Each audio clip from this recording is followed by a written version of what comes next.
Hungarian Folk Tales. The Rich Man's 3 Sons. Once upon a time, there lived a rich man. One day, one of the rich man's farms burned to the ground, and nothing was left but a pile of smoking embers. The rich man had made his fortune as a moneylender, and one of his unhappy borrowers had burned his home down. The rich man felt terribly sad, and not even the priest could comfort him, as he was sure the man would eventually go to hell because of the cruel way he had made money all his life. That may well be true, the rich man thought. But if someone should burn down my other farm, how will my 3 sons survive? The rich man thought and thought about this until he decided to find all 3 a job.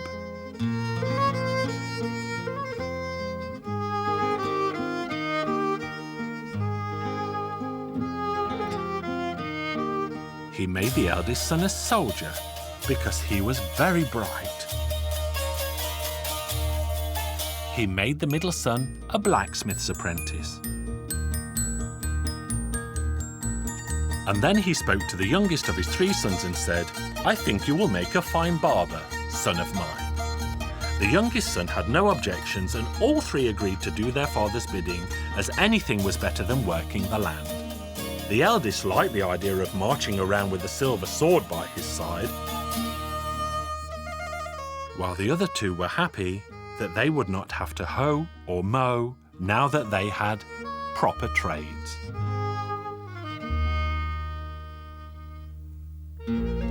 The years passed by, and the rich man became old, although he had never been a young man, and he spent all his time thinking how he could one day avoid hell's fiery furnace that had been promised to him by the priest. But the rich man's 3 sons did not have a care in the world. His son the soldier danced his days away, while his son the blacksmith and the barber spent all their days making merry. Then the day came when the sons received a letter saying that they should all 3 return home at once because their father's days were numbered, and he wanted to see his sons. So all 3 sons journeyed home and thought they would soon inherit a fortune from their rich father. When they arrived, the rich man asked his son the soldier, "Well, my son, what manner of soldier have you become?" "Well, my father, the emperor has no finer soldier than I, and I wield a silver sword like no other.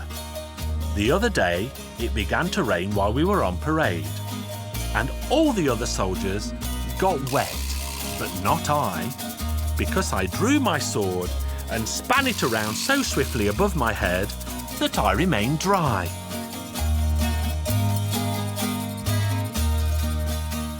The rich man nodded. "I'm glad, my son, that you have become such a fine soldier, and I have no need to worry about your fortune." Then he asked the middle son, "And you, my son, how do you fare as a blacksmith?"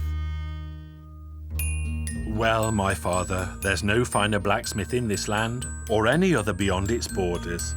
Only yesterday, a coach passed by the smithy, drawn by 4 grey horses. The lord driving the coach said that all 4 horses needed reshoeing, but he had no time to stop. My master stood and scratched his head, but while he stood there, I swiftly shoed all 4 horses, and the coach did not have to stop for a single second." The rich man also noted his middle son's words. "You are indeed a master of your trade, my son, and I have no need to worry about your fortune. And you, my youngest son, are you also a master of your trade?" "You ask me if I'm a master barber, father? Well, nothing proves it better than the fact that I shaved a rabbit clean while it was running yesterday, and I did not cut its soft skin once." The rich man also noted his youngest son's words. and then spoke to all three. I see, my sons, that you all have the skill to make your own fortunes, and you have no need of mine. And so now I can use all of my money to pay myself out of hell's fiery furnace. Then the rich man called the priest, gave him all his money, and told him to give it to the poor. So the rich man's 3 sons were given nothing for their pains and ran away, never to return.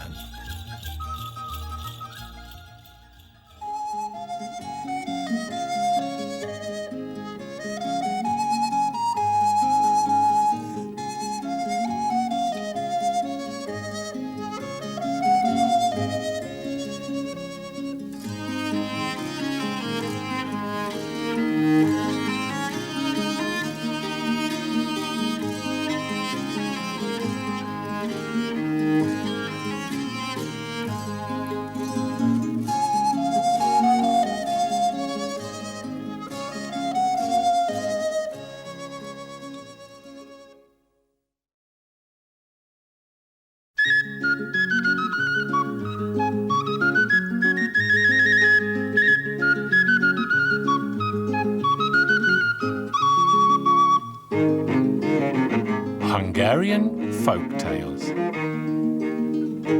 The bladder, the straw, and the hot coal.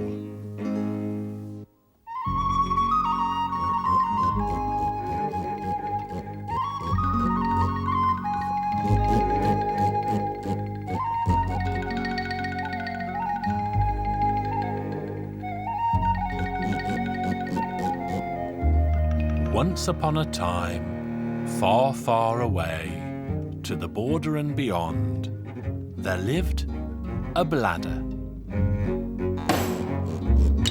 One day the fat bladder began to feel bored, snapped its string and said, "Oh, I think I will go out and see the big wide world."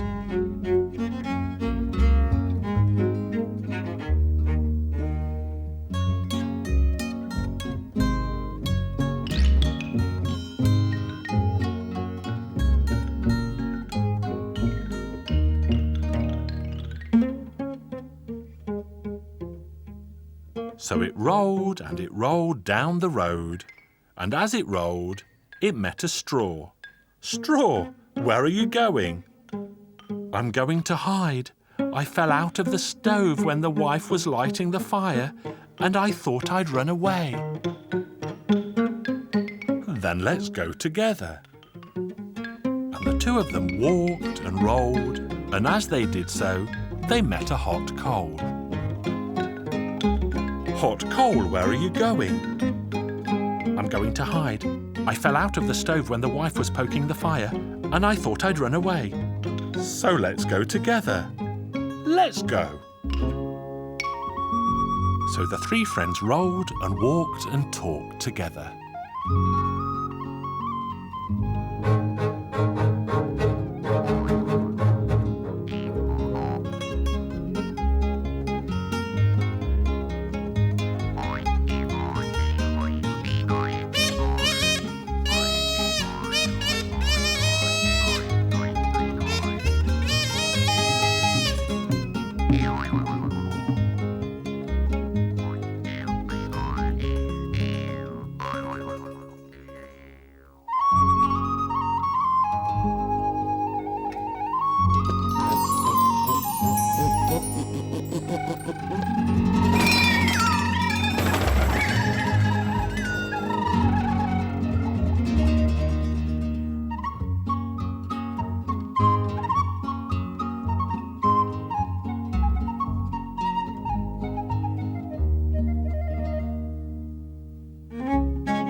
and they journeyed on until they came to a stream.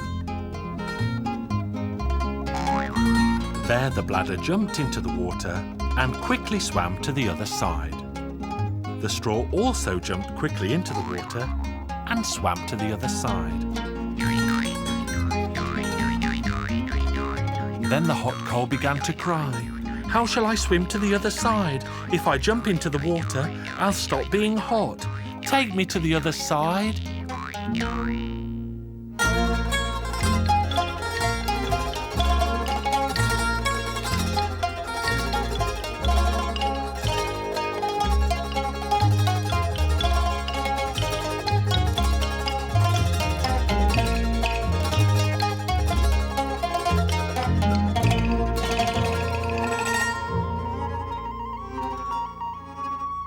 The fat bladder sat on the riverbank and laughed so much that it burst apart and killed all three. So that was the end of 1 and 2 and 3. And if you know more to this story, you can tell it to me.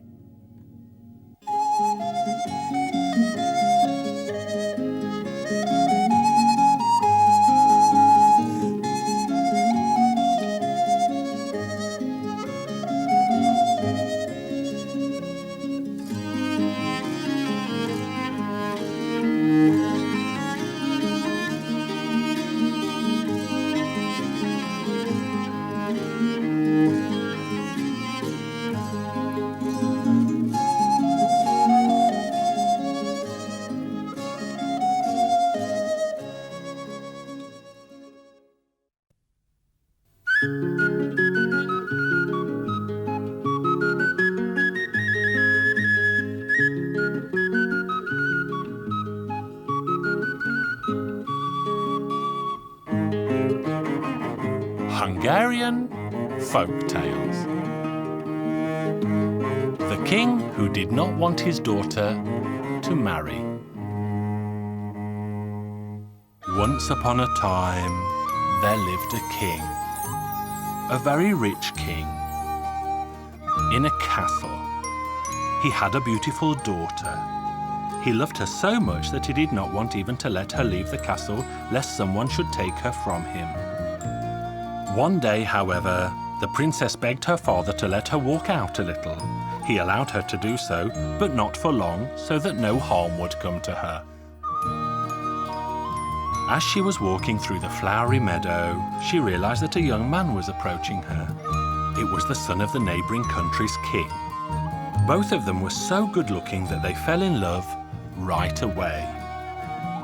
They agreed that the prince would go home and set out at once to call on the girl's father and ask for her hand in marriage. The princess went home and told her father where she had walked and whom she had met. Her father grew terribly angry and nervous that someone might take away his precious daughter. He told his daughter that he'd rather put a curse on her forever than give her to the prince. He sent a messenger to the other king, telling him not to come and ask for the hand of his daughter. But if he still wished to come, he should do so with an army that could defeat him and take his castle. The prince had already set off to the king when the messenger arrived. The king gathered his soldiers and sent them with his son. The army set off. The other king's castle was high up on a hill from where they noticed the approaching army sent by the enemy king. The king called together all his men to defend the castle against the enemy. When the approaching army reached the hill, they sent a messenger to ask the king to give his daughter without further ado. The king sent back a message that he would not do so for anything in the world.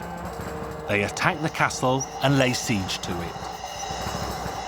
Then they noticed that there was no one on the inside fighting them. The lord of the castle said he did not wish his men to die, so anyone who wanted to leave was free to do so. When the army attacked the castle, all the men inside left through underground passages, leaving only the king and his daughter behind. The princess said she would not leave because she was so in love with the prince that there was nothing she wanted more than to be his wife. The father begged her in vain, but she would not leave. Then her father cast a spell on her, turning the princess into 3 types of animals. The spell could only be broken if a young man kissed the 3 animals in turn. Meanwhile, the enemy had managed to make its way into the castle. They searched for the princess but could not find her anywhere. The prince was desperate. He didn't know what to do. He let his men go home and asked them to tell his father that he would not go home until he managed to find the princess and take her with him. He looked for her high and low, but in vain. He went out of the castle and wandered in the forest. He sat down and was thinking what to do when an old woman approached him.